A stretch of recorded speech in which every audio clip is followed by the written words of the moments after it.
kune vese vandichaparidza nevese vachada kuti ndavhangera Mwari kana vakasatotanga kusapota mutungamiri wenyika aripo iyeye nekuti kuvapo kwake ndoratidza kuti aiswa naMwari akasatanga kuti asapota mutungamiri wenyika aripo iyeye makatotukwa ndiani azviita ndiMwari ndiwo vanotopa simba kuti ndisati ndapedza ndoda kungozoti kana muri makapfeka dziya mune magemenzi eyelo aya makatukwa makatukwa zvekutoti nemutungamiri wenyu wacho amuda kuti aende pachigaro wacho achikuudza iti God is in it akatukwa zvichira kuti kana utori weopposition ka zvakunetsa kuti titi unonamata zvichira kuti vamunangagwa vava ndo first preacher wedu tisati tatombopinda kutarisa kuti vapostora vechokwadi ndivanani.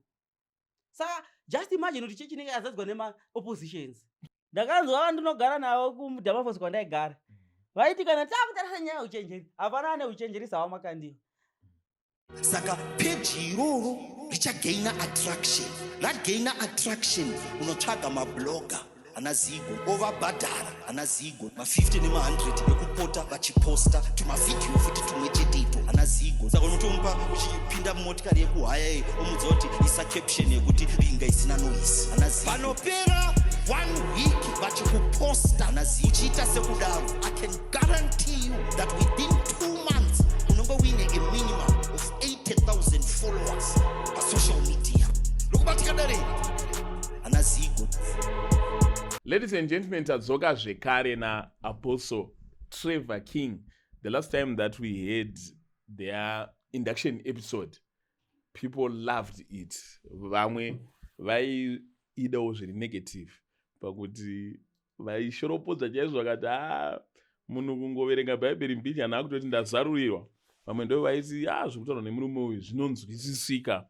Saka we decided kuti tinoramba tichikontinua maepisode since zvinhu zvaitichwa zviri zvinhu zvekuti vanhu vakasara vaine maquestion akawanda. Apostle Trevor, welcome. Ndinofara mandigamuchira zvakare pano kuti tibatirane nehama dzinenge dzichida kufamba paivhangeri raMwari. Kuti kana zvichida vamwe vangazarurirwa mwoyo yavo vakanzwisisa pamusoro pechinhu chatiri chiparidza. Zvechokwadi ndakaona kuti comment section ine vanhu vane mufungiro wavo wakasiyana siyana. Vamwewo hativashori nekuti uchenjeri hudiki diki hwavanenge vapiwa naMwari ndihwohwo tinohugamuchira pacontribution yavanenge vaita kutoisawo mafungiro avo. Asi zvakanaka kuti kana munhu apedza kuisa mafungiro ake azoteerera kuti shoko raMwari rinomboti chii pamusoro pezvinhu zvaMwari. Then odzidza.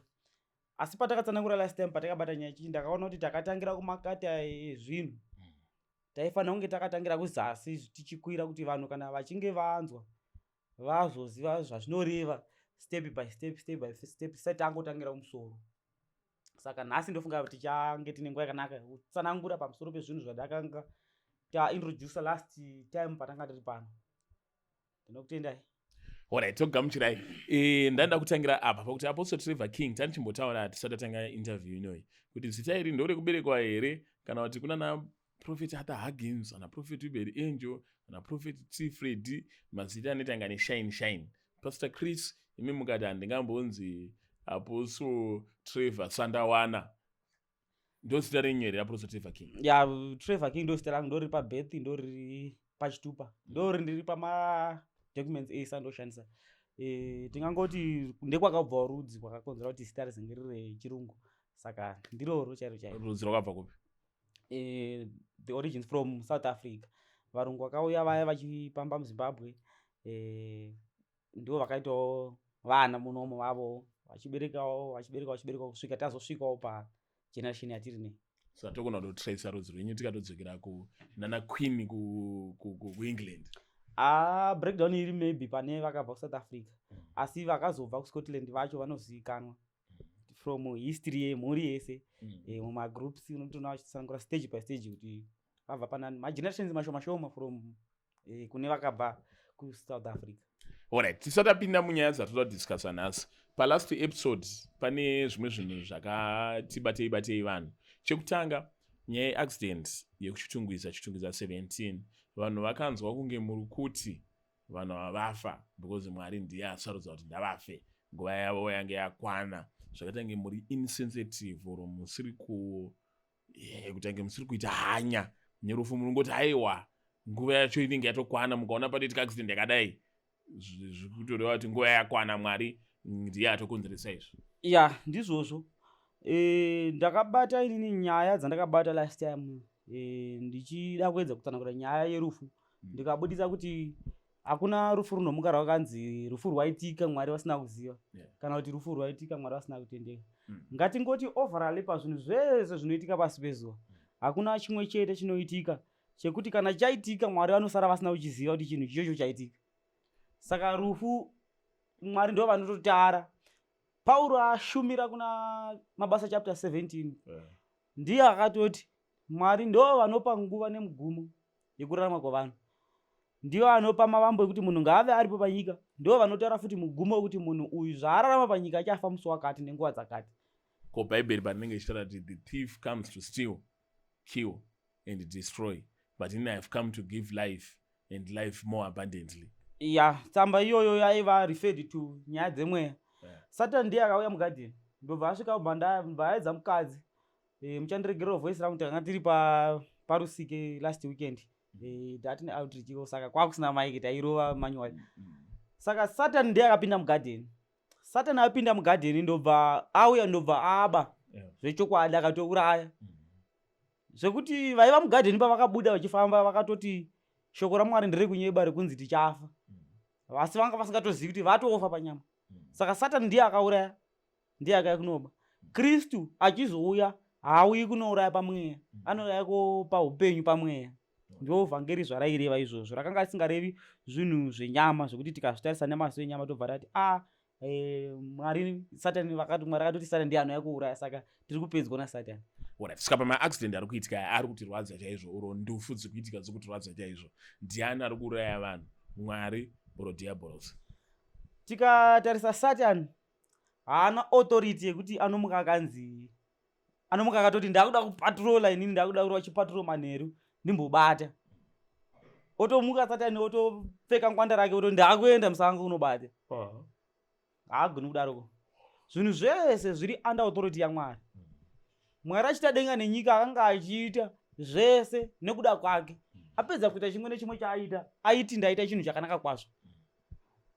Satani nemusi wakatoitwa Mwari akanga achiziva kuti ndamuitira kuti azova mupanduki wandichashandisa sebasa rekuparadza, rekuuraya, rekuita zvakasiyana siyana. Zvekuti kana pakanzi Satani amuka aita tsaona murodhi, Mwari asingazvizivi, iye Mwari anenge asiri Mwari chaiyo akaita denga nenyika.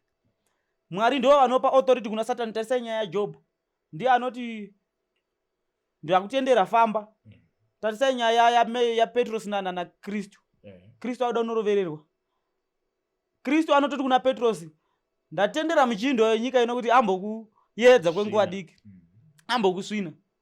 Zvekuti kana asiri Mwari anenge atendera vanhu, atendera Satani kuti afambe, Satani anoramba ari pazororo. Zvakafanana Satani anofananzwa nesipana iri mumba yekuti nomusi watonda kusunga bhaudhi repatirakira ndo musi watoitsvaga toishandisa. Kana tatoipedza pataisiya ipapo ndipo haimuki yakazvisimudza yoti ndakuda kumbonosunga nokuti ndinombosunga.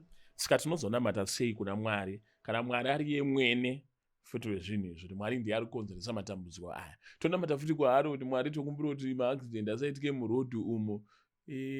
Mwari anozvifarira here zvemaaccident izvi? Mwari haanyengeterwe kune vanhu kunzi Mwari tokumbira kuti chakati chipere chiri panyika, tokumbira kuti zvakati zvipere zviri panyika. Zvinhu zviri panyika zvakaitwa naye. Aita zvinhu ndobva ati izvozvo zvandaita zvichadai nokusingaperi, zvichadai zvokuti ngatimbofananidza nevarume vanaya vakanoti vakabva kuzvikoro vanenge vaita actual science. Kana vakaita application yavo vanoiprograma yekuti inogona kuzoshanda makore nemakore vasipo. Ndo zvandoda kufananidza naMwari kuti zvinhu zviri kuitika panyika zvinhu zvakanga zvakatarwa kare kunzi zvakati zvichadai, ini ndichararama manguva yakati, mugumo wakati, zvakati, kusvika denga nenyika zvichizoguma. Zvokuti hatingagoni isisi tinorara nenyengeterera kuti Mwari toda kuti matsaona ambomira. Iye ariwo akatoti matsaona toda kuti vanhu vazofa, kana vafa denga nenyika zvichaguma, toda kuti zodai hondo dzichaitika zvozodai. Ikoko kana adaro akunotonzi ndokururama kwake, ndo umwari hwacho. Wokutoti tikatoshaya izvozvo maari haangambonzi ndiye akarurama. Ndokutorurama kwake ndo umwari hwake nesimba rake neukuru hwake ndo zvaatori mwari. Ladies and gentlemen, mukawanzwa Apostle Trevor King vari kutaura marevelation anotityisei. Tichiripo tichibva ipapa toda kuenda panyaya iyi yechi2 tisati tapinda munyaya dzamati tiite. Ndakaona Evangelist Muparinga wakapiwa GT6 nemota 50,000 chipo chawakagamuchira kubva kuna Say Weeknew. Sezvinewo musi wacho wakaanaunswa chipo ichi takuonewo muchitendererewo pagomba muchida kutanga kuparidzawo ipapa. Hamusi makuteerero here zvipo izvo? Kana nyaya zvipo izvi inyaya yakasiyana neshoko raMwari. Kana tikange takutarisa shoko raMwari totarisa nyaya zvipo tatobatanidza nyaya 2 dzakasiyana. Zvechokwadi tinoti vakapiwa chipo nevakavapa zvikatopfuura zvakadaroko. Hazvinei nezvekuita nezvekushumirwa kweshoko raMwari. When it comes to nyaya yeshoko raMwari, hatitarisi zvipo, hatitarisi zvichaita vanhu, nekuti kune vakatombobvisa zvipo kuna Israel. Vabvisa zvipo, vachipedza kuzvibvisa, achiuya mwanakomana wemunhu akabva ati zvese izvi makazviramba asi makandigadzira muHebrews chapter 10. Zvokuti kana taitarisa zvipo zvakatombobviswa nevarume vekare tozotarisa zvipo izvizvi, handisi kuti ndiri kushora chipo, ndiri kungoda kungobuditsa kuti kana tasvika panyaya yekunamata nezvipo zvinhu zvimwe zvakasiyana. Vanhu vangangofunga mufungiro wakuti pamwe angachida kuti azopiwa zvipo. Aiwa, kana hatitsvagi chipo paruoko rwevanhu kana tapinda pashoko raMwari. Nyaya takasimudzirwa semaapostoli kuti tiparidze shoko raMwari rakanga isire kuti tinoda kutsvaga zvipo kana kuti toda kuti vanhu vazive nezvedu. Zvokuti pandakatarisa mucomment section ndaitoona kuti vamwe vaipikisana nokukavadzana neuapostoli hwangu. Zvokuti kana tasvika pashoko raMwari ndo chinhu chatinokoshesa zvekuti tingatobvisa bhachi reuapostoli ramune muchiramba totanga kukurukura zvemagoro aMwari kusvika nzira dzaMwari dzaruramiswa pashoko pakuparidza kwavanhu. Saka nyaya dzezvipo dzinyaya dzidiki kwazvo kana takutarisa nyaya dzeukosha hwevhangeri raMwari haringafananidzwi nezvinhu zvepanyika nezvinopfuura izvi. Sezvakataura muparidzi Solomon achinyora muparidzi chapter 1 verse 1 anoti zvese hazvina maturo chose. Regai ndimboita ndichipinda mubhaibheri ndichiverenga. Anoti hazvina maturo chose, zvose hazvina maturo.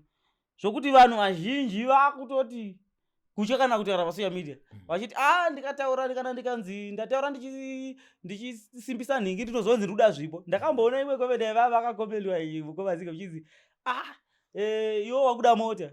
Aiwa ipfungwa ndo zvimwe zvinoadzonzi nyangwe tikafambisa kuti hanzi kuZimbabwe mune vanhu vakadzidza ndo zvimwe pfungwa dzoti mune mapenzi evanhu, nekuti haungaiti kuti nekuti munhu ataura zvakati wobva ati akuda chipo, nekuti munhu adai zvekuti vamwe vakutotya kutaura zvimwe zvinhu zvakakosha nekunzi tirikuda chipo. Isusu kana dzanyaya dzechipo nelevel revhangeri ratinaro zvinhu zvidiki zvokuti hatingambozviverengi sezvinhu zvakakosha pamberi paMwari. Saka muparidzi ndo pauchiti mashoko omuparidzi mwanakomana waDhavhidha mambo paJerusarema zvanzi nomuparidzi hazvina maturo chose, hazvina maturo chose, zvose hazvina maturo. Ndo yandasiya ndabata pagomba pandabva izvezvi, zvose hazvina maturo. Zvinhu zvisina maturo zvekuti vanhu vangazvida havo pakurarama, vamwe vangazvishaya, vamwe vangazviwaniswa sezvakaita iye Kristu akataura paJohn chapter 12 achiti vapfumi varombo muchagara munavo asi imi hamugari muneni nguva dzose. Zvokuti varombo tichange tinavo nevapfumi tichange tinavo. Vakatwa vapfumi vakatwa vapfumi nokuda kwaMwari, vakatwa varombo vakatwa varombo nokuda kwaMwari, vakatwa vapfumi kune varombo vakaita varombo nokuda kweusimbe. Asi Mwari akatovati vanhu vachafanga vari vapfumi. Muparidzi akabata imwe tsamba yamakandivhurira last time iri muparidzi chapter 9 ainzi havazi vose vane simba vanokunda hondo, havazi vose vane uchenjeri vane upfumi, asi zvose nguva nemukana ndiyaJehovha. Manyatsobapatsanura zvakanaka. Pekupedzisira apa vanhu vanoteera Apostle TF Chiwenga vakaita interest yakanyanya pamaitaura nhau yekuti Apostle TF Chiwenga vanonzi amai kana kuti mama. Mukaramba mukati no havasiriwo mama, tichazopinde hedu munhau dzekuti Jesu ane mudzimai, kuti Mwari ane mudzimai, Jesu hamuna kudaro, makati Jesu ana amai kudenga vasiri Mary andimapona. Saka toda kuti mumbopatsanura pakuti zvakaipei kunzi Apostle TF Chiwenga vanzi amai, ivo varivo vakabara vatendi vemuchechi mavo muna Kristu. Hanzi I gave birth to you with groanings and chakadaro. Tikatarisa vaapostoli vese kubva kuna ana Petrus nana Pauro vachishumira nyaya shoko rekuzvipa mufananidzo saamai mucheche. Kana munhu mushumiri akamira mucheche zvoshuwa ane basa seraamai rinoita amai kana vari mumba, zvokuti ibasa riri kunzi makaita saamai mucheche, ndimi munoita kuti vanhu vaberekwe naKristu, ndimi munoparidza vhangeri muchifidha vanhu mukaka weivhangeri, ndimi munochengetedza vatendi vanenge varimo sezvinoita amai kuvana vavo.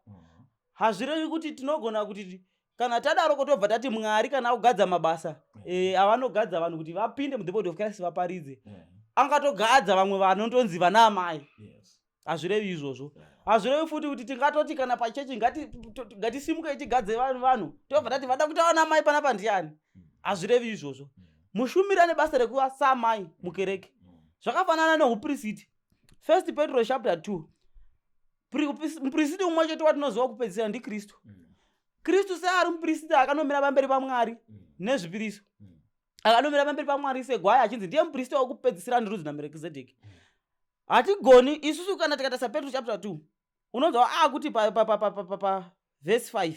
Nemiwo samabwe mapenyu muvakwe muve imba yomweya muupristi hutsvene kuti mubayire zvibayiro zvomweya zvinofadza Mwari nokuda kwaJesu Kristu. Zvinoreva here kuti tinogona muka takatozviti takuzvigadza vapristi? Asi tiri vapristi. Zvokuti ini muapostori ndiri panapa ndinoenda nebasa seraamai zvechokwadi. Asi zvinoreva here kuti kana vanenge vatenda kwandiri vakutonditi amai mucheche. Hazvirevi izvozvo. Zvokuti kana munhu wese anenge atenda muna Kristu obhabhatidzwa muna Kristu ava mupristi muimba yaKristu. Zvokuti ari mupristi daroko hazvigoni kuti muketa kutoti mupristi zviri sese. Tatoti mupristi kwase mupristi. Aiwa kana munhu haagadzwi upristi nekuti ava mupristi muimba yaKristu. Tine upristi hwatakapiwa. Isusu vapostori tine basa seraamai ratakapiwa muimba yaMwari. Kwete kuti kana tatanga kuparidza tozoti kana makundishedza ndishedze kuti amai ndane chigaro chaamai muno muchechi. Amai takavanzwa tikaverenga Galatians chapter 4 ikabudisa kuti amai ndiani. Tichaiti batei zvedu pa 26. Toda kuti zvino Jerusalema riri kumusoro rakasununguka ndivo mai vedu. Zvokuti hapana dzimwe tsamba dzamungada kuti dzikujekesere kuti amai ndiani. Pa verse 26. Galatians chapter 4 verse 26. Ava ndo vatinokodzera kutoshedza kuti amai. Galatians 4 verse 26 hanzi zvino Jerusalema riri kumusoro rakasununguka ndivo mai vedu. Ndio mukadzi akaonekwa akapona Kristu. Watakaverenga pa zvakazarwa chapter 12.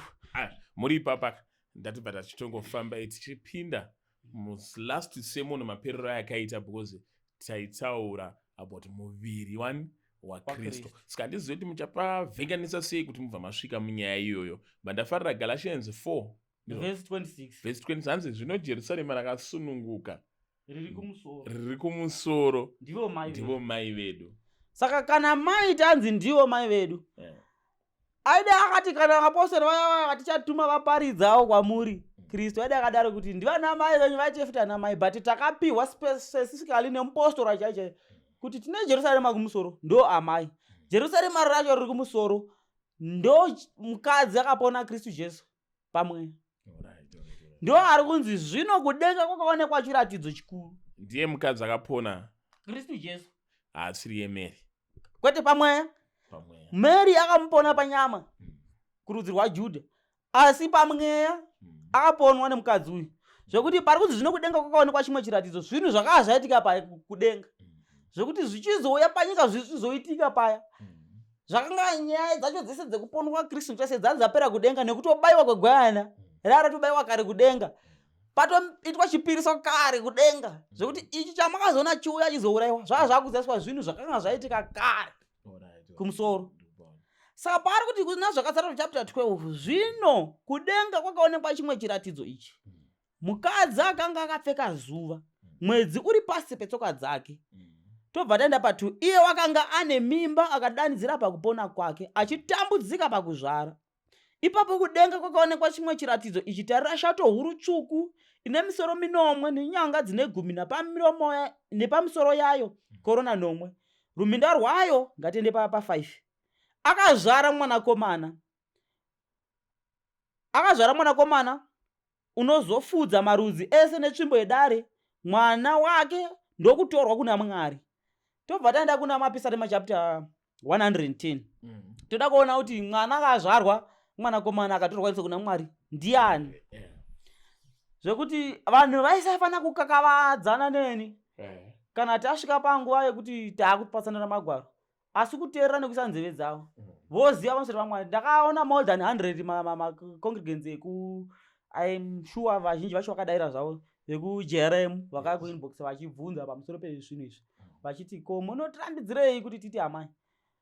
Zvechokwadi hamugoni kudaidzira mupostora kuti amai. Voti nekuti akatiponesa akaparidza vhangeri akatibereka saka takuti amai. Pauro edu akatomboidzwawo amai. Takanzwawo kuti Galatians chapter 1 verse 1 ina amai kuvaGaratia. But aswika chini mupostora. Aiyo zvai aiti nini muranda anonzi masynonyms muchirungu. Zvifanani kufananidzira. Kuti inini kana ndakamira pano ndinotofananidzwa naamai chaiwo ndakamira pano. Mapisarema chapter 110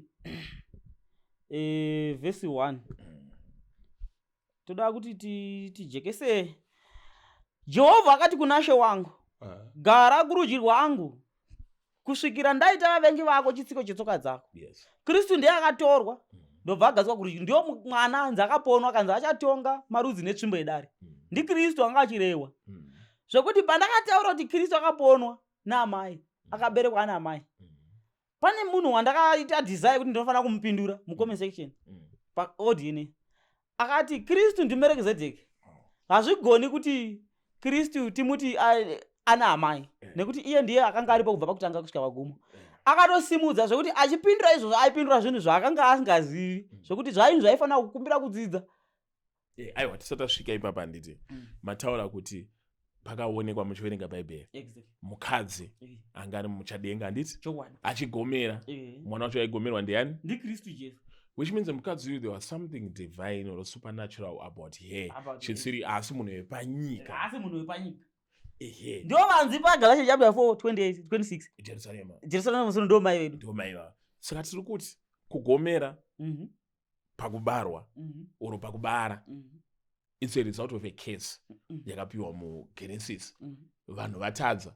Vanzi iwe mudzimai uchaita sei? Ucharwadziwa pakuzvara kwako. Pakuzvarwa. Ko ichi chituko chakaitika panyika ichi chinozonoaffecta sei Jerusarema amai vedu vari kudenga zvekuti vanonzi nebhebheri vaigomera vachigomera kubara Kristu.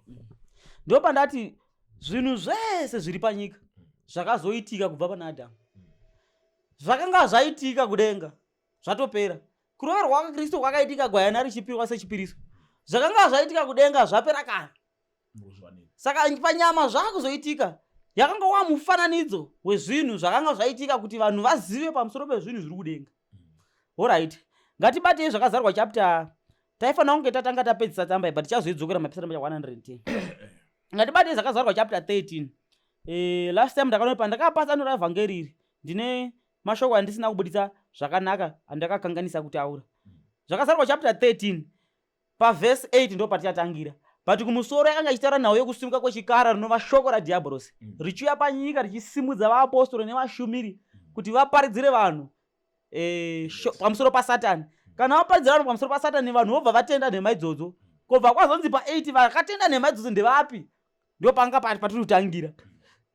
Ndio pakuchiti vose vanogara panyika vachachinamata ivo vasina kunyorwa mazita avo mubhuku yeGwayana rakabayiwa kubva pakusikwa kwenyika. Gwayana rakatorwa ndobva rabayiwa kubva pakusikwa kwenyika. Denga nyika sazvaitwa. Ratobayiwa papo raitobayirwa vanhu vakanga vatonyorwa kare vakanga vazikanwa vanga vasati vasikwa. Nemakaenda daro. Galatians chapter 3 verse 17. Toda kunzwa pamusoro pesungano yemukadzi uyu akapona mwana kuti yakaitwa rini. Zvekuti payakaitwa sungano iyoyo ndio patichaziva kuti zvinhu zvese zvatiri kuparidza nezvazvo zvakaitwa. Izvi mandipushira hangu kuvhangeri ndaifanira kuzoribata mumwe musi nekuti rakakura kune ndinoziva vanhu vatiri kuparidzira kuti vanhu vachiri vakafa pamweya yavo vasati vaziva nezvaMwari. Galatians chapter 3 verse 17. Ndio paakuchiti manje zvino ndinoreva chinhu ichi ndichiti sungano yakasimbiswa kare naMwari muna Kristu. Sungano yakasimbiswa kare naMwari munani? Yakasimbiswa naMwari kupi kare kwacho? Yakasimbiswa naMwari kudenga.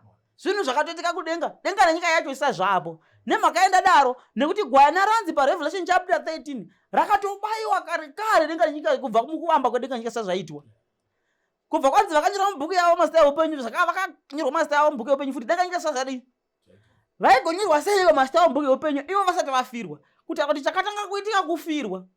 Pauro ndobva auya paGalatians chapter 17 chapter 3 verse 17 ndopakuchitsanangura manje kuti sungano iyi yatiri kutaura nezvayo yakaitika kare naMwari muna Kristu, asi aparidza kuna Hebrews chapter 9 tinoziva kuti sungano haiitwi kana pasina ropa rinosimbisa sungano iyi, uye sungano haisimbi kana akaitanga chinonzi sungano yeTestament. Sungano haisimbi kana aivamba wacho asina kufa. And a testament has no effects until the testator dies. Exactly. Saka sungano kana ichisimba akaivamba yacho afa. Zvikureva kuti Galatians chapter 3 verse 17 Pauro pari kuti sungano yekutanga yakasimbiswa kare naMwari muna Kristu ari kubuda pachena kuti gwayana rakabayiwa naMwari denga nenyika sezvapo zvokuti kuzobayiwa kwaro kwatakazoona musi unoyu akuenda pamuchinjikwa akanga akutozadzisa zvinhu zvakaitika kare. Hebrews chapter 9 ngatitangire pa 13 nokuti kana ropa rembudzi nerenzombe namadota etsiru kana zvichisaswa pamusoro pavakasvibiswa zvichivaita vatsvene kuti vanatswe panyama, zvikuru sei ropa raKristu Jesu iye akazviita nomweya usingaperi chibaro kuna Mwari chisina chachingapomerwa richanatsa hana dzedu pamabasa akafa kuti 15 nemhaka iyo iye ndimureveri wesungano itsva kuti rufu rwakasvika kuzodzikinura avo vakadarika pasungano yokutanga vakadanwa vagopiwa chipikirwa chenhaka isingaperi. Nokuti apo pane testament panofanira kuvapo rufu rwaiye wakaita akaivamba. Naizvozvo musungano yokutanga haina kuvambwa pasina ropa. Pauro atosimbisa kuti sungano yokutanga haina kumbovambwa pasina ropa. Kana pana akamboparidza zvinhu zvandikutaura wamakambonzwa munozomutaura kuti ndiani tozomutarisa ndo vanhu vandingatogara navo pasi when it comes kunyaya yekudhiskasa shoko raMwari. Handidhiskasi nevamwe vese ndichazouya kuzoibata inyaya mazoti muchandibva. Saka naizvozvo sungano yokutanga haina kuvambwa pasina ropa. Saka sungano iyi yamakaona pamuchinjikwa itika yakanga yakaitwa kare kudenga yakawanza kuti pamuchinjikwa pape yakavakwa kuzadzisa zvichida kuti kana isina kuvambwa pasina ropa. Pauro paataura paGalatians chapter 3 verse 17 achiti sungano yakasimbiswa kare naMwari muna Kristu zviri kutobudisa kare pachena kuti gwayana rakatobayiwa kare denga nenyika sezvaitwa. Ndobva vanhu vatonzi rabayiwa, ndobva vanzi riri kubayirwa ani, kubva vanzi vanhu vacho vari kubayirwa ndivana bva vanyorwa mubhuku yegwayana richizoya panyika rakanga rakuzva kunozadzisa. Ndokubata zvinhu zvamuri kutaura zvinhu zvikukutu. Saka takuchidzoka kuna mapisarema. Ngatidzoke kuna mapisarema. Idzi nyaya idzi dzinoda kuti tizobatira vanhu vanenge vakumbokura kuvhangeri. Mapisarema 110 tiri kuti mwanakomana uyu ndiye akatorwa. Mwanakomana akaonekwa achiponwa anzi akachatonga nyika, achatonga vanhu netsvimbo yedare. Ndobva atorwa kubvaiswa kuna Mwari. Dhavhidhi akangamba anga aprofita zvinhu izvi. Johana akazozviprofita pamapisarema 110 asati atouya. Saka pa 110 dzamapisarema Dhavhidhi ndopa akachiti manje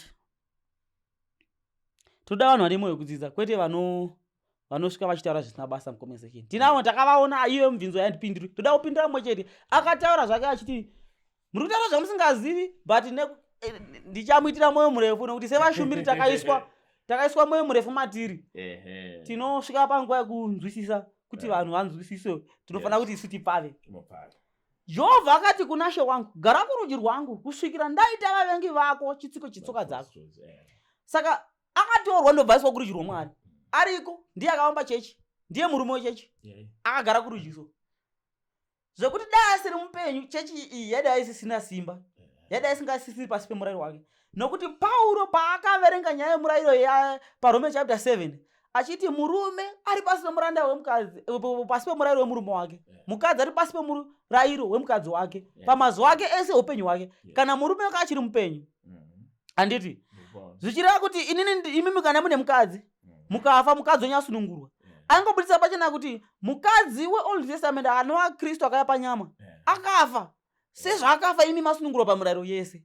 ndobva achiti isu asiya daro ndinda kudaro isu tiri pano sechechi murume wedu mupenyu isusu hatisina kusunungurwa pamurayiro wake kwemazuva ese upenyu hwedu nenhaya kuti ari kudyi rwashe kumusoro ariko zvekuti hatifi takasunungurwa nokuti haachafi ariko nokusingaperi zvichireva kuti vanhu vanopinda kuchechi dzine vambi vadzo vakafa vakasunungurwa pasi pemurayiro wevarume vavo ivavo nekuti murume wavo vakaita sei akafa. Alright, ndoda kuti ndichipindura murume wandataura akataura nyaya Melkizedeki, munhu akabata wasingazivi chirevo chake zvokuti chirevo chake chizogamuchirika. Tinofanira kuzodzoka futi neimwe episode inobudisa pachena kuti Melkizedeki ambori ani. Ndio mubvunzo wandichasira chaunga mese makateerera. Ndoda kuti kana pane vauki, pane n'anga, pane vaprofita nevanozviti vachenjeri, ndoda kuti mududzire kuti Melkizedeki ndiani. Asi handidi anza nokuti Melkizedeki ndi Kristu mobva manyarara. Nemhaka yendadaro, nemhaka yekuti ndiri kuti pavhesi 4 ndo pandakutangira takuda kubata Melkizedeki naKristu, tobva tazosiya anza kuti vanhu vazopindura kuti Melkizedeki ndiani. Vhesi 4 yaMapisarema machapter 10 iri kuti Jehovha akapikira haangazvidembe achiti, iwe uri muprista nokusingaperi, une rudzi naMelkizedeki. Batisisai question iyi, Kristu ndeuyu, Melkizedeki ndini. Obva ati iwe une rudzi naMelkizedeki. Hazvigoni kuti titi Kristu ndiMelkizedeki. Tobva tati iwe weKristu une rudzi naMelkizedeki. Ari sei munhu ari kutaurwa? Uriwo semuimba, uriwo semugwara nemunhu iye. Makafanana. Saka hatingafananidzi munhu nesemupeseni. Kuti Zigo wakafanana Zigo. Hazvivekiseza iyi. Trevor wakafanana Trevor. Chidofu handitika. Saka Kristu ari kunzi une rudzi naMelkizedeki. Ndiri kupindura murume akati Kristu ndiye Melkizedeki. Ndoda kuti kana ndapedza kupindura ndobva ndasiya mubvunzo wekuti saka Melkizedeki ndiani. Apedza kuti iwe une rudzi naMelkizedeki. Melkizedeki takamuona kupi? Takamuona kuGenesis chapter 14 pa8. Abrahama achibva kunopamba madzimambo mana. Kwadoka akangoerekana muprista amira pamberi pake Melkizedeki. Akatora zvegumi. Ndobva aenda. Saka Melkizedeki ndiani? Hebrews chapter 7. Toda kubata Melkizedeki. Tinzwe kuti vachenjeri venyika ino. Ndakanzwa vandinogara navo kuDhamafosi kwandaigara. Vaiti kana takutarisa nyaya uchenjeri, hapana ane uchenjeri sawa makandiwa. Saka ndoda kuti kana vakateerera vakazoita munguva yekuti vateerere, ndoda kuti vapindure zviri detailed. Kana vapiwa uchenjeri hweshoko raMwari zvechokwadi, vapindure kuti Melkizedeki ndiani. Vamaigara navo kuDhamafosi ndo vaiti vamakandiwa ndo vane uchenjeri. Ndire vavakidzani vangu vaiti kana takutara uchenjerika. Because dhani ndavapedza kuvaparidzira voti mukoma munoziva but kana takutara uchenjerika hamuzosviki pana vamakandi vane uchenjeri. Imunosvika. Aiwa, inini handizvireti kudaro. Ndinoti vanhu ndo vanozotaura kuti uchenjeri hwaMwari, asi vanhu vacho havagoni kuti vazive futi nekuti vakafa. Vanofanira kuti vatanga vaponeswa voziva kuti uchenjeri ndiani. Saka apa makutaka kunenge kakuti mumboedza uchenjeri hwamakandiwa. Ndoda kuti vapindure. Ndinoziva kuti havapinduri vanhu. But inini chatova chikumbiro ichi. Handina kumbokutuka ini sezvinoita mwashumiri ende handina ndikana kumbokuzvidzai. Chandakangotaura ndechekuti shoko ramakaparidzira vanhu namunoparidzira kunyika rakanaka. Nekunaka kwaro harina upenyu kumweya yevanhu. Dai kuri kuti muri mumwewo manditenderawo nekuti zvinopisawo kwenyu mandira moyo murefu. Ndamire pamberi pesangano even kwamunoshumirira ndakatoshumirawo Kristu Jesu watiri kutaura nezvake. Ndamira pamberi pesangano ramakandiwa. Kwete ivo chete. Dai zvaibvira nekune vamwe vashumiri vari munyika muno yese. Nekukudzwa kwakaitwa vakanga vane masangano makuru kwazvo avanawo. Vainditendera kuti ndimire pamberi pemasangano avo. Nhamba dzangu dzine dziripo pasikirini apo. Mondipawo nguva yekushumira shoko reupenyu hwaMwari. Pamusoro peupenyu hwavanhu naMwari. Saka alright, tiri kubata Hebrews chapter 7. Ndopata kuti nekuti Melkizedeki uyo mambo weSaremu, muprista waMwari wokumusorosoro. Melkizedeki ari kutsanangurwa akunzi muprista waMwari wokumusorosoro. Zvakureva kuti Melkizedeki hatigoni kumuti ndiye Mwari. Nekuti iwo aritonzi muranda waMwari. Basa raanotoita muimba yaMwari ndereuprista. But zvakangofananawo naJesu anenge achinzi ndiye Mwari ndiye mwanakomana waMwari, obva anzi ndiye muprista mukuru wekudanwa kwatakaitwa. Ndoda kuti ndo zvandoda kuti vakataura nyaya yaMerikizedheki vapindure. Mubvunzo wangu wasati wapera, ndoda kuti uzobvunzwa uzopindurwa wakakwana. Regai sandapedza. Zvikanzi Merikizedheki muprista waMwari, mambo weSaremu, kuna mambo weSaremu mumuchindo werunyararo. Zvikanzi wakasongana naAbhurahama pakudzoka kwake, andouraya madzimambo akamuropafadza. Abhurahama akamupa chegumi chezvose iye pakutanga ari mambo wekururama. Kana zvichishandurwa uyezve mambo weSaremu ndokuti mambo werugare, asina baba, asina amai. Zvekuti kana mimi mukati Kristu nhasi ndiye Merikizedheki, Kristu tanzwa isusu kuti akatoponwa akatorwa akaiswa kumusoro kuna Mwari. Kuna zvakazarwa chapter 12. Saka kana mati Kristu ndi Merikizedheki, zvakazarwa 12 ndo yatazokuvhurira takuti Merikizedheki ari kunzi haana baba haana mai. Saka Merikizedheki ndiani? Iye Merikizedheki haana baba haana mai. Merikizedheki apa paverse 3. Hebrews chapter 7 paverse 3. Asina baba, asina amai, asina madzisekuru, asina kutanga kwamazuva kana kuguma kweupenyu, asi kwakafananidzwa nomwanakomana waMwari. Achionekwa anonzi akafananidzwa nomwanakomana waMwari. Mwanakomana waMwari ndi Kristu. Zvekuti Merikizedheki akamira panonzi iwo akafanana Kristu, Kristu ari apa. Zvekuti kuti muchimuti ndi Kristu hachaiti. Kuti muchimuti futi ndi Mwari hachaiti, nekuti iye aritonzi futi muprista pamba yaMwari. Kuti mumuti ndi Mwari nekuti haana baba haana kutanga kwamazuva, haasi kuita nemhaka yaye ari kunzi muprista waMwari futi. Kabati kuti Jesu muprista waMwari. Alright. Merikizedheki, Vakoroshe chapter 1 pa 13. Toda kuzoti Merikizedheki abva kupi? Merikizedheki afananidzwa naKristu, aronze kana takamutarisa akafanana naKristu. Ndoda kuti mubatisise. Tamufananidza naKristu akuchinzi Kristu chinzi achisanangurwa nyaya dzake. Vakatisunungura pasi pesimba rerima, vakatiisa muushe hwemwanakomana worudo rwavo, watine dzikiriro naye maari, ndiko kukanganirwa kwezvivi zvedu. Ndiye mufananidzo waMwari asingaonekwi, dangwe rezvisikwa zvose. Kristu ndiye ari kunzi ndiye mufananidzo wani? waMwari asingaonekwi, ndi Kristu. Merikizedheki anzi haana kuvamba kwamazuva kana kuguma kwamazuva, asi Kristu ari mufananidzo waMwari ari kunzi ndiye akaita zvose maari. Saka kutaura kuti Merikizedheki asina kana kuvamba kutanga kwamazuva kana kuguma kwamazuva, atoti excludwa pakuti akaitwa naKristu. Asi Kristu auya akunzi ndiye mufananidzo waMwari, ndiye akaita zvose muzita rake. Saka mubvunzo uri kuti Merikizedheki ndiani? Ndinozovapindura Merikizedheki ndiani next episode. But ndoda kuti vachenjeri nevauki venyika ino vese vanozviti vanoziva pamusoro paMwari, vese vanozviti vakangwara. Pane murume akabvunza, ndakaona kuti muchechecheche mudiki pakunzwisisa, haasati aponeswa. Handimushori wakaita zvakanaka nokuti zvakatomutsa kuti tiparidze evhangeri iyi. Ndoda kuti tizive kuti vachiwenga nevamwe varume vese vanoparidza, vachiwenga vanomborova. Ndakavatera nguva yapo bva musonda vanhu ndakawandirwa nevanhu vakanotenda kuna vachiwenga pavhangeri vakaparidza. Ndakazovapa nguva yekuvateerera vhangeri ravo. Ndoda kuti tizolista vakati pavanhu vatinganzi kana tikanzi tasvika vachiparidza ndingagara pasi ndikavateerera. Izvezvi nguva yedu yakuti ityaka kana muchitokwanisa kuti vamangotilistira vanhu vekutiwo hatisi kunyanyoitira imimi, tikuitirawo vanhu vekuti havasi kukwanisa kukuwanai every svondo, but varoda kutiwo every svondo waonewo munhu anokwanisa kuteerera vachiti uyu munhu waMwari. Ndevapa munobhilivha kuti vanhu vaMwari vekugara pasi muchiteerera. Alright, vekutotanga ngatiliste vachiwenga. Vachiwenga vane vhangeri. Tikatarisa vhangeri ravo tine parinozorasika. Ndichida kududzira kuti nemhaka yezvidaro kuti kana mushumira asimuka anomborova seari kurova chokwadi, asi kumagumo kwacho zvine magwaro futi. Alright, nemhaka yendati ndida kutaura zvinhu zvitatu zvandinoti izvi hazvina kubva kuna Mwari zvavakaparidza. Chekutanga ndangandavhurisa Galatians chapter 1 pa 8. Tinzwe kuti kana tanosina kubva kuna Mwari tichavatora sei. Asi ndivo vangatonzi varume vanengatoti kana vaparidza vakanzi vakuparidza, asi vakatendeukwa the body of Christ vanogona kuita muvhangeri kwete mupostora, nekuti mupostora haaminamisi zvinhu zvaMwari. Alright, Galatians chapter 5. Vanogona kutowana chigaro mu the body of Christ, asi kwete cheuapostora.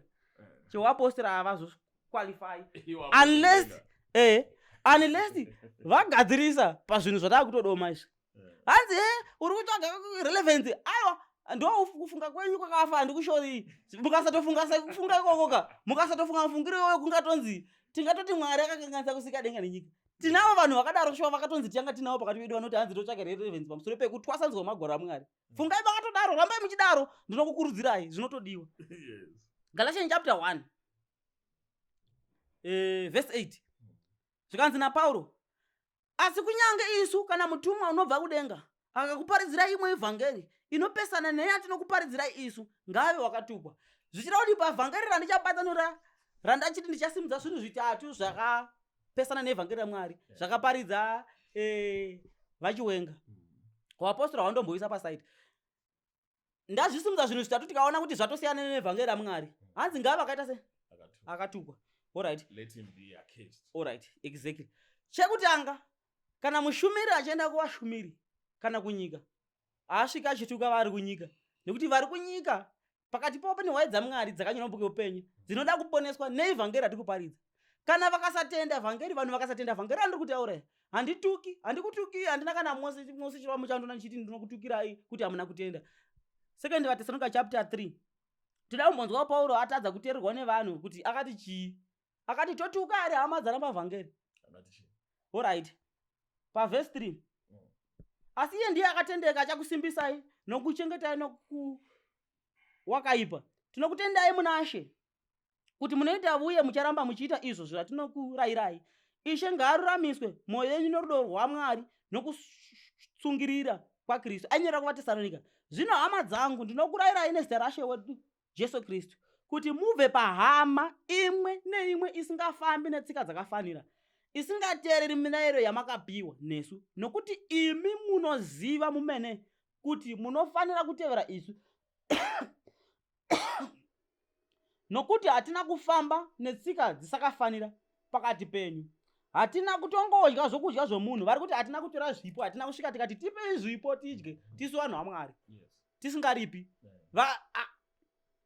Ana Pavuro hapana pavakatora zvipo mumwe vanhu kuti tipei zvipo, tipei zvino everyday zvibhasiketi zvinotendera machechi akavambwa nevanhu. Havana musi wakadaro. Kana vaitoda chinhu kune vatendi vaitotengawo. Hatina kutongodya zvokudya zvomunhu tisingaripi pa8. Pa10 hanzi 9 hakuzi kuti tine simba asi kuti tikutungamirirei mutitevere. Aitotara kuti hatisi kuti tine mari kana tine simba rekuita zvese. Tinotoita kuti izvo kuti mutitevere. Nokuti nenguva yakataiva kwamuri takakurayira izvozvi kuti kana munhu achiramba kubate basa ngarege kudyawo. Nokuti tinonzwa kuti vamwe pakati penyu havafambi netsika dzakafanira, vasina chavanobata, vasingaregi zvavamwe. Vanhu vakadaro tinovarayira nokukumbira kwavari muna She Jesu Kristu kuti vabate nokunyara vadye zvokudya zvavo. Asi imi hama dzangu, musaneta pakuita zvakanaka. Kana pane munhu usingateereri shoko redu reMwari iyi, kana pane munhu asingateereri vhangeri randinokuparidzirai, vanakomana veZimbabwe nevanhukadzi, mutarisise munhu uyo kuti murege kufambidzana naye anyadziswe. Zvekuti kana naona kuti chechi yakati haitendi kuvhangeri randinovaparidzira, zvanzi mutarisisei. Mati mutarisisa, regedzai kufambidzana naye kuti adi anyadziswe. Pasikisina kuti zvino Ishe rugare amene ngakupei rugare misi yose nemitoyo yese. Ishe ngave nemi nguva dzose. Ndiko kukwazisa kwangu ini. Sorry, ndine tsamba dzandasiyira kumusoro. Ndoda kubata pakati musamuidza muvengi, muidze hama.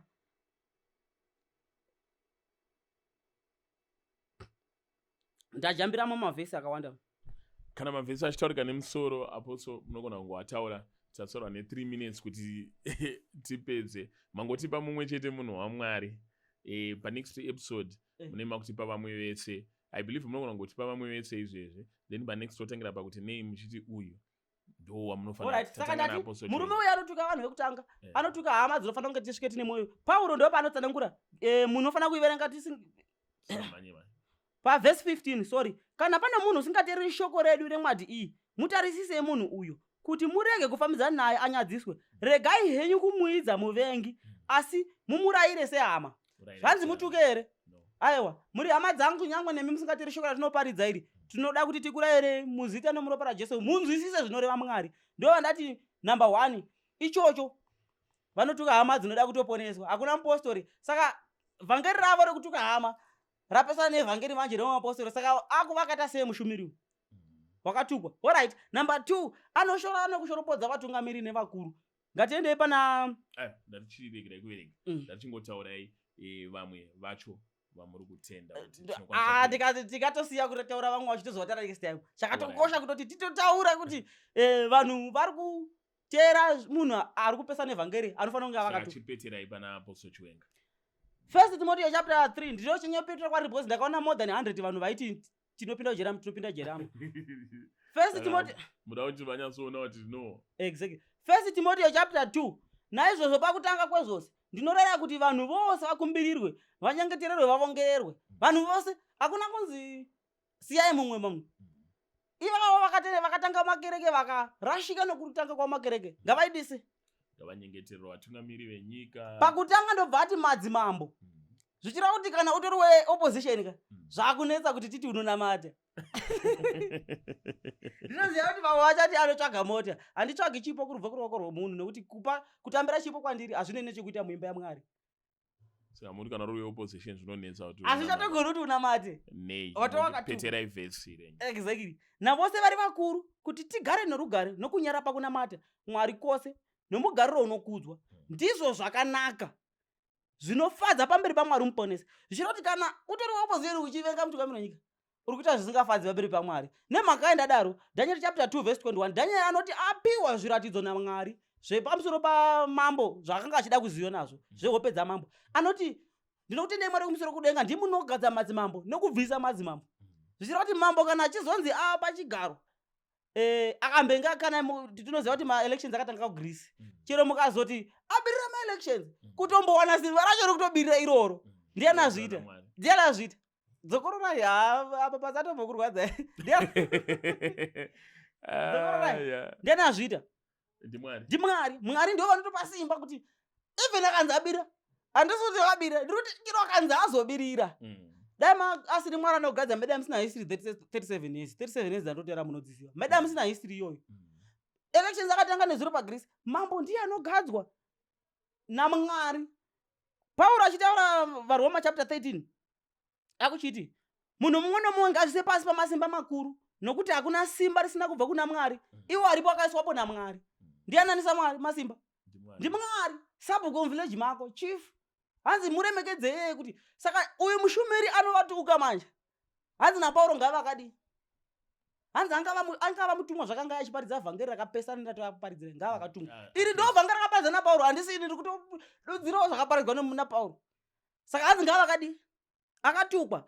Let him be a case. Zvikanzi saka ndoda kubata uko makundimhanyisa hangu bati dai muri memati kuti mari dzangu ipinde apo. Saka unoramba simba unodzivisa zvakaiswapo naMwari. Zvino ivo vanodzivisa vanozvitorera mhosva. Saka kutaura kuti murume pakaparidza muna first manje achimhura nekudzivisa mutungamiri kuti hakwalifai kuva mutungamiri wenyika.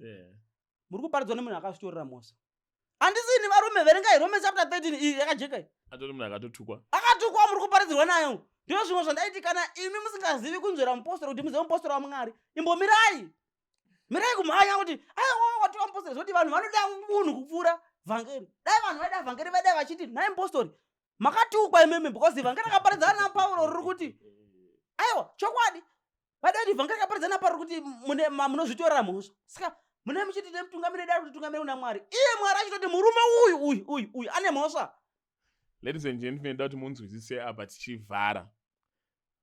Hanzi naApostle Trevor King i2 Thessalonica tatanga kuverenga 2 Thessalonica chapter 3 14 15 16 and then bataverenga Daniel tobva taverenga Daniel chapter 2 pa 18 19 21 batazoverenga Romans toverenga Romans chapter 13 pa 1 nepa 2 nokuti vabati havatyisi unobata basa rakanaka zvokuti mukatozonamba mubati mambo kana ani abata munondo kana kuti AK47 hanzi yaonekwa mutauno meya haabatiri vanhu vakanaka haabatiri vakainaka aiwa inini handina kana musungwa wana ndamubatwa nepolisi ndisina chandaita chakaipa vatori varanda vaMwari unotumwa naMwari unzi ngavaite izvozvo ibasa ndozvokuti tisati tatarisa kuti mushumiri wechokwadi ndiani mupostora nemutungamiri wenyika kutonzi aripo pachigaro ndiye mushumiri wokuti anga ndiye wako apostora uda kuti uzotombonzverwa kana makateerera vachivenga shuwa handisi kutukai ivhangeri riri pachena iri ndopakuti ndosaka here vachinzi first of all pray for vari in leadership. ichokwadi ndosaizi vanamatirei vaiswa naMwari ka chivanamatira kana vaiswa ndopakuchiri pavhesi 4 nokuti ndiye mushumiri waMwari kwauri zvichira kuti vamunangagwa vava ndo first preacher wedu tisati tatombopinda kutariswa kuti vapostora vechokwadi ndivanani. Saka just imagine kuti chechi inenge yazadzwa nema-oppositions kuti kana uri munhu shuwa anoziva vhangeri nekuremekedza mutungamiri wemunyika uko haungambogari murume achiparidza we. Sikarege ndichikubvunzai pachena. Imimi muno muZimbabwe munosapota ZANU-PF here kana opposition? Kune vese vandichaparidza nevese vachada kutenda vhangeri raMwari kana vakasatotanga kusapota mutungamiri wenyika aripo iyeye nekuti kuvapo kwake ndokuratidza kuti aiswa naMwari. Akasatanga kutasapota mutungamiri wenyika aripo iyeye makatotukwa anenge asasina kuti anenge akatukwa handisini because ini ndakuudza ichokwadi pachena kuti namatire mutungamiri wenyika iyeye ndo zvinofadza Mwari kuti tinamate nekushumira nerugare.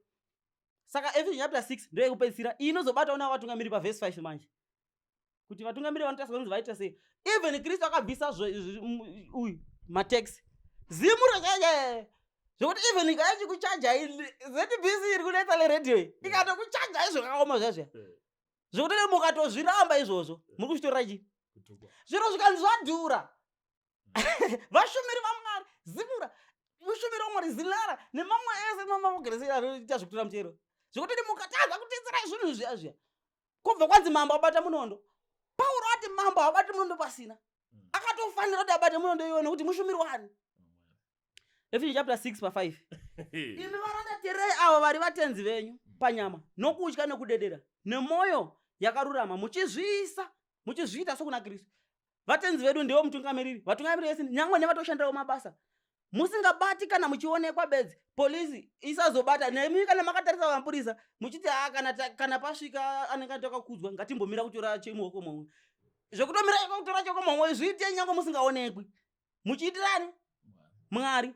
Musingabati kana muchionekwa bedzi savafadzi vavanhu asi savaranda vaKristu vanoita nokuda kwaMwari muchibata nomwoyo wakanaka muchizviita sokuna Kristu musingaitiri vanhu muchiziva nemi madzishe pavhesi 9 nemi madzishe muvaitire saizvozvo murege kuvatyisa. Ndivo vatungamiri vakuadhireswa ava zvokuti vatungamiri vachitira vhangeri ava vafanira kutoziva kuti havafaniri kutyisa varanda. Kana varanda vakatouya vakati aiwa yamatipota aona kunge yanyanyira shoma nokuzvininipisa vanofanira kutovawedzerawo. Vhangeri raMwari rinorayira zvese nezvenyika izvi zvatatichitaura izvi hazvina maturo hazvo kana taakutarisa pavhangeri upenyu chaichairo zvirimo magwaro zvinhu zvokuti tofanira kungoadhiresa vanhu vazive kana vasangana vashumiri vavo kuti ndosaka ndati kana murume uyu akagadzisa zvinhu zvitatu izvi nezvimwe zvandichazoliswa hazvidiki izvozvo zvimwe zvekuzororana nekurora chichi zvimwe zvevhangeri yematachika chaiyo yandakanzwa ichitaurwa zvinhu izvozvo zvikasagadziriswa murume anofanira kuti atotendeuka muimba yaMwari mu the body of Christ otozotanga kudzidza izvinhu izvi zvaasina kuziva adzidza izvozvo ozotogadzwa semuparidzi. Apostle Then ndino wechitu vachambwera ndapfura nepagomba ndatombovati tere vachambwera vanorova vati vanenge semunhu anenge aida kuzosimbiswa mune zvimwe kuti zvakadai zviregerai kutaura kuti vanogona papi chingova listai patiri kudzoka ndo vatichatanga kubata vamwe vese vandisina kulista pavarume vatatu vaviri tichakunamatirai kuti Mwari akupei zivo tichakunamatirai tichagara pasi tokunamatirai ava varume vane zvavanokanganisawo zvavo handirei kuti inini handina kanokanganisa asi mupostora wese akatoparidza effect ana Petrosi vakatenge vakugadza uapostora vasingazivi ndehwaMwari. Saka tichakunamatirai vamwe vese aiwa handisi kusalista apa isi tichari kuti handikuzivi ndinoda kuzivai tichaita kuti tikunamatire Mwari vakuzarurei evhangeri rechokwadi neupenyu. Varipo vacho vatalista zvidiki zvavakaoneswa kunzi nyaya dzechechi zvakabata zvikukutu zvaMwari asi asina kuzodzikisira pavanhu pamusoro pakadzika chaipo kuti vakomana chechi mukadzi akagara ikosungano yakaitwa kare vasina kuzojekesa kune zvakawanda kuivhangeri raMwari. Ndakachida kuti ndilistewo mapages andinowanika kuivhangeri pana painterview haisi vhangeri yatichingoobata vanhu vanotoda kuzonzwa vhangeri achira vamboparidza. Ndine paFacebook pane Apostle T King Sermons ndine paYouTube futi Apostle T King Sermons maybe mcomment section munoisa link remavhidhios atete ashare maYouTube nechichi refacebook rinenge riripo patinoti Zigo and Apostle T King. Alright. Maida basa Apostle. Saka Ndaona kuti nhasi muda kutaura zvakawanda but nenguva yedu manje hatichititendera. aiwa ndaitoda kutaura zvizhinji but vhosi racho taatiri kwaRusike weekend papa akaipa. Hatina maresources akuti zinzi anokwanisa kuti titaure zvakanaka nekushumira vhangera Mwari. Don't worry, manje munogona kupiwa fortune ne 50,000. Izvozvo kana vanhu vachizobviswawo zvipo zvavo hatinei nazvo zvinobviswazvo but chatiri kutotaura ndechekuti vhangera Mwari hamiswi nekuti hatina maresources. Zviripo zvacho ndozvatoshandisa vanhu sori vachanzwa mamwemba vakasvika kuYouTube vanonzwa vhangeri richitanga rinokata mafoni iwanenge achishandiswa chishungu ndezvekuti vhangeri riende kwarakafanira tichafamba naro kusvika rasvika kwarinofanira kuti risvike. Saka ndisati ndapedza ndoda kungozoti kana muri makapfeka dziya mune magemenzi eyelo aya makatukwa makatukwa zvekutoti nemutungamiri wenyu wacho amuda kuti aende pachigaro wacho achikuudzai kuti God is in it akatukwa. Aiwa musazondipondawo kana mandoona munzira ndingori mushumiri wevhangeri raMwari. Thank you very much. Maida basa. Hey, ladies and gentlemen, zvakaoma. Ladies and gentlemen, this is my first time ndichita exhibition ye 6.2 kVA solar system. Kwandainyanyowenda neLagos ndainoita ma 1.2 ma 3.2 ma 4 ma 5 kuma 6 waiwanzondisiya. Saka this time ndatakana makunesa 6 musandisiye and actually we have got a happy client here. Mndara, madi. Tinofara makadiko vazigo. Vazigo vanofara. Mangetsanganidza kuno. Izvezvi tichitaura izvezvi vakomana vaita own system yavo. Andinoona manext wavo. Yes. Hatorina. Andinoona vakatodongorera mumajurawo kuti vaunze mafoni avo panapo. Vauye kuzochaja. Pani yatinoti class difference. Right. Are you satisfied with service? I'm very satisfied 100%. Zvinhu zvavo zviri smart vakomana sezva uri kungoonawo. Chirungu ichi. Ichi chachirungu. Muno mumasasa paki. Vabore zviri jangi. Izvi ndezvekuborodeo. Zviri borodeo masasa paki. Paboru zviri jangi andinoona. As you can see. Zvinhu zvacho very clean. And how did you get to know about Logos Solar Tech? Ini Logos iwe ndinombokutevera kapani girigiri pazigo pako paipa pasocial. Manje ndofunga pane kwamakamunoisira anonzi Chief Bushu andika. Ndikati right. Ndobva ndatanga kufollow pano ndinobva nangorova Logos ipo munhu paYouTube. Ndikaona iwe unowanza kudhilana ende vanhu vacho esezva unoona uniform dziri smart guys. Yes. Ndikati kana yandi. Ndikati vanhu ava vanenge vakadi vakarongeka. Ndichiona even pandakawana namba dzavo handiti ndakucheka mastatus avo zvinhu zvavanenge vachiita ndikaona kuti izvi zvakanaka zvisingaiti. Then ndikaonawo something chakanaka chakaita sei. Boss pane mumwe muisi unotora masola andopinda mudzimba dzavanhu unenge kutwa chibhubhubhu imwe inenge iri pasi batiri yakabhenda chakadai chimwe chakadai zvimwe zvakasungwa newaya vamwe vanenge vana mawaya inda chandatanga kutarisa vachisvika vakomana i2 box. Yes. Plus even Jaguar vauya naro nerimwe resupport rechichi ndikati iri timu rakarongeka vachiti kwanzi tiri kuuya takunonoka vambotinonoka mbijana baamene miscommunication yanga ichiitika. Ndachifunga ndichaona vanhu vakatakura zvimabhegi zvimasachewa aiwa. Thank you so much. Rega timbonzwa main details about the solar package. Mr. Kesh. Hello, how are you, Zigo? Better. Ndo 6.2 yeah. That's 6.2 kVA solar system yatina ipana. Capacity. So this solar system, I mean, inosimudza 1 horsepower bore pump, yosimudza 0.5 horsepower bore booster pump, yosimudza 2 mafridge, yosimudza washing machine, yosimudza lights, TV kana 2 ma TVs. Yosimudza nezvimwe zvese zvinoseenzesa magetsi. Inocharge iPhone 16. iPhone 16 inoita kunge ichaputika nemoto wacho wakazara. Alright. And then mabattery pana mandikuona mamazita ari different. Okay. So client yedu iyi taisira battery nozi Day. Day is one of the premium batteries. Kana takutaura zvema products ari nechepamusoro. Day is one of those batteries. Yes. So tavaisira Day and the mast inverter is 6.2. So solar system yavo ichange ichivashandira zvinovafadza kwazvo. Zvinovafadza still. Alright. Kopa mutengwa. Okay. So fixed and supply price ye solar system ino is 2,500. 2,500? Yes. I thought it was already 6.2 kVA inongoita 6,200. Honda Fit. Aiwa, dza zvazvinhuka izvi mabatteries atakuisa aya Yeah. rine warranty ye5 years, Yes. inverter iyo ine warranty ye2 years. Saka unongoona wega kuti value inobva pawarranty. Alright. Because chinhu chine warranty chinenge chichiexhibitawo value yacho. Alright. Isusu muZimbabwe azhinji vedu takura tichitenga zvinhu pamikoto, hatinonyanyotenga mumashopu chaicho anga ariko nguva yakakura namudara wedu. Kana muchiti warranty, what do you mean?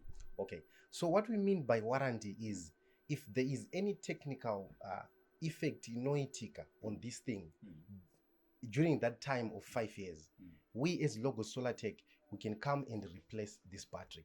If it is able to be repaired, we can just take the battery and repair it for the client. Alright. Without any cost from the client. Without any cost from the client. Yes. Muchinzwa mashoko akadai andazipigwa ndanakigwa ndanakigwa we are in this together. wazviona manje kuti kana vakomana vacho vakazodai mberi which I don't expect nongozoti vakomana handi unenge wachiposta ziko Yes, plus not a poster just. Pane sticker bana. vane stick wazviona Wait a manje sticker bana. rimwe apa Rine address, anditi rine phone number. exactly Kuitira kuti futi vanouya vanenge vachida kukopera bana usikuda kukuudza etoda kukopera vari mumba. wazviona manje Vanongoti anga vanongodai vobva vangoti dhadha Watora. neiphone 16 yanga vachitaura Your last words. aiwa vakomana ava ndoziva kuti ndichasara ndichinetsewa navavakidzani Yes. kuti vachiuya vachizoita zvavanga vachitaura izvozvo Yeah. saka aiwa ndinotenda Yes. vakomana veLogos Solar Tech vandiitira basa rakanaka Mm. zvinhu zvangu zvabuda nice. Ladies and gentlemen, ndofunga murongonzwa a testimony from a happy client, and we will continue kuita ma-exhibition chero kwaunenge uri anyway in Zimbabwe. Sometimes tinotombo cross a border futi unongotibata toya tona zvakamira sei, and with that we are out.